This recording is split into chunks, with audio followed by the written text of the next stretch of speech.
اعوذ باللہ من الشیطان الرجیم بسم اللہ الرحمن الرحیم۔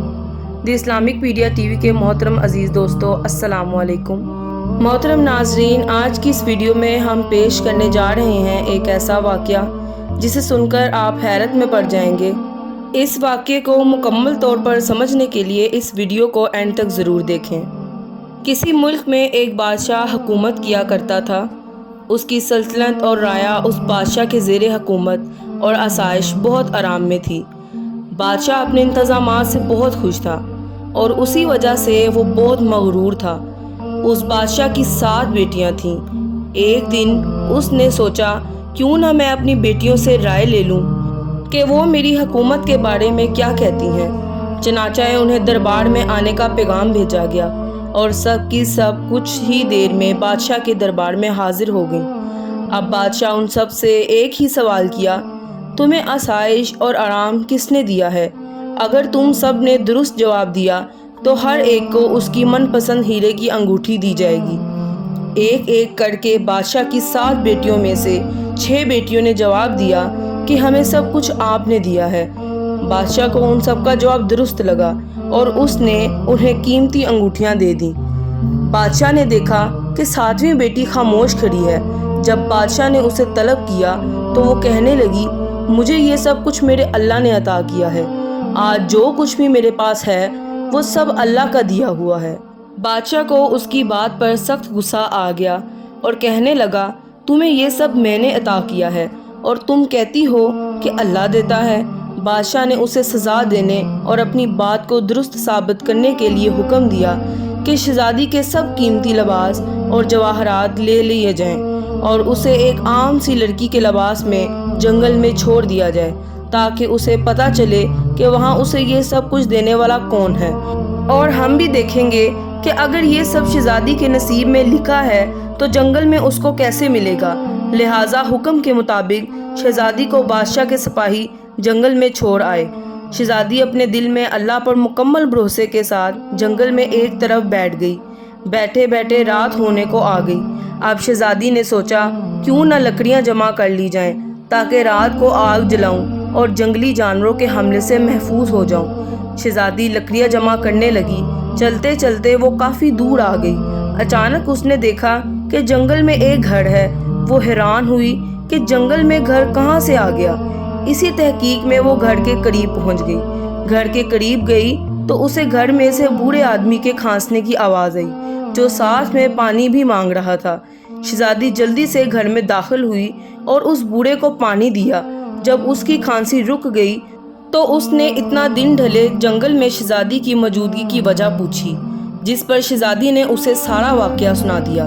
وہ بوڑھا کہنے لگا، بیٹی میں یہاں پر اکیلا رہتا ہوں اور شہر میں جا کر کام کرتا ہوں۔ میں ہفتے میں 7 دن شہر میں کام کرتا ہوں، بس 1 دن یہاں آ کر رہتا ہوں۔ لہٰذا تم یہاں آرام سے رہو، میں جو بھی کماؤں گا اس میں سے تم بھی گزارا کر لینا۔ اور اس طرح شہزادی کو جنگل میں ایک پناہ مل گئی۔ وہ بوڑھا آدمی اگلے روز شہر چلا گیا۔ شہزادی نے گھر کو صاف کیا۔ گھر سمندر کے قریب ہی تھا، لہٰذا اسے پانی لانے میں کوئی دقت نہ ہوئی۔ اس بوڑھے آدمی نے ایک بکری پال رکھی تھی۔ شام ہوئی تو شہزادی نے بکری کا دودھ دھویا، آدھا خود پی لیا اور آدھا گھر کے دروازے کے قریب رکھ دیا کہ اگر کسی کو ضرورت ہوگی تو وہ اسے پی لے گا۔ رات ہوئی اور شہزادی سو گئی۔ جب صبح کو اٹھی تو اس نے باہر دیکھا، دودھ کا برتن خالی پایا، لیکن اسے قریب ہی ایک قیمتی لال یعنی موتی رکھا ہوا ملا۔ شہزادی کو ایک دم یاد آ گیا کہ اگر کوئی سام کسی سے بہت خوش ہوتا ہے تو وہ اسے لال دے دیتا ہے۔ ہو نہ ہو یہ دودھ کسی سانپ نے پیا ہو اور بدلے میں یہاں پر لال چھوڑ گیا ہو، اور اگلی رات بھی اسی طرح آدھا دودھ دروازے پر رکھ آئی۔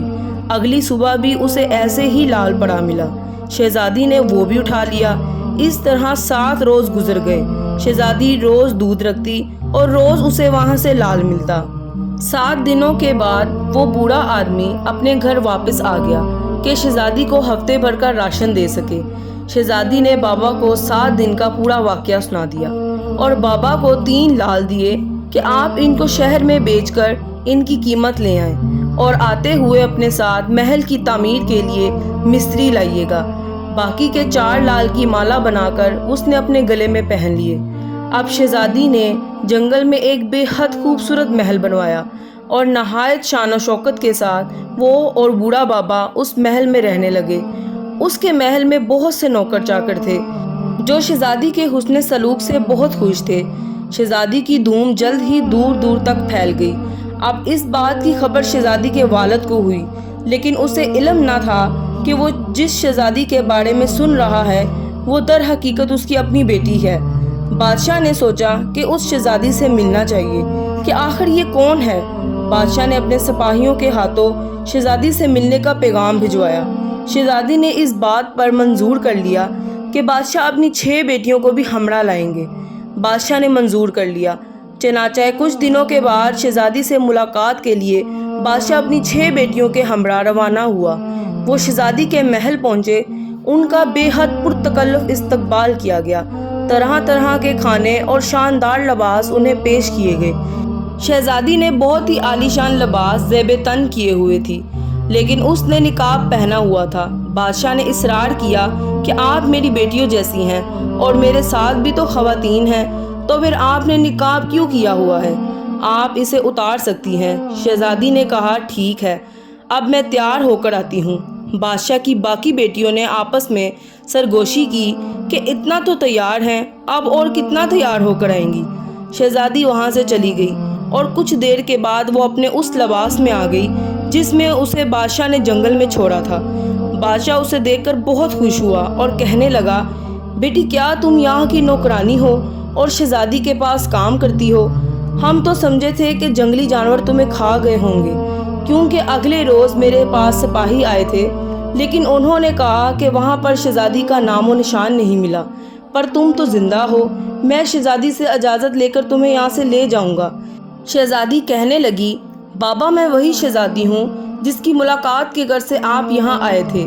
اس نے بادشاہ کو تمام واقعہ سنایا۔ اب بادشاہ بہت شرمندہ ہوا کہ میں نے خدا کو بھلا دیا تھا اور اس کی نعمتوں کا شکر ادا کرنے کے بجائے ان پر غرور کیا۔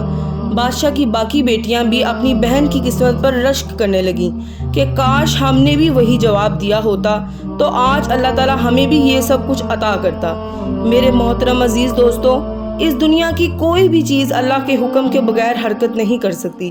ہمارے پاس جو کچھ ہے وہ اللہ پاک کا دیا ہوا ہے، لیکن ہم لوگ غرور، تکبر میں آ کر خود کو بہت بڑی چیز سمجھتے ہیں، خود کو اس دنیا کا ان چیزوں کا مالک سمجھتے ہیں، مگر حقیقت یہ ہے کہ ان چیزوں کا حقیقی مالک صرف اور صرف اللہ کی ذات ہے۔ ہم لوگ کیا ہیں؟ ہم لوگ مسافر ہیں، یہاں پر تھوڑا وقت رہیں گے اور آگے نکل جائیں گے۔ ہم جب اس دنیا میں آئے تھے تو ہمارے ہاتھ خالی تھے، ہمارے پاس کیا تھا؟ کچھ بھی نہیں۔ جو کچھ دیا اللہ نے دیا، جو کچھ کمایا اللہ کے حکم اور اس کی مہربانی سے کمایا، اور جب اس دنیا سے جائیں گے تو تب بھی ہم خالی ہاتھ ہوں گے، ہمارے پاس کچھ نہیں ہوگا۔ تو پھر ہم لوگ خود کو اس دنیا کا مالک کیوں سمجھتے ہیں؟ بے شک اس دنیا کا حقیقی مالک صرف اللہ ہے اور ہم اس کے بندے ہیں، اور ہمارے پاس جو کچھ ہے وہ اللہ کا دیا ہوا ہے۔ اللہ تعالی ہم سب کو ایمان کی مضبوطی دے اور ہمیشہ اپنا ہی محتاج رکھے۔ آمین یا رب العالمین۔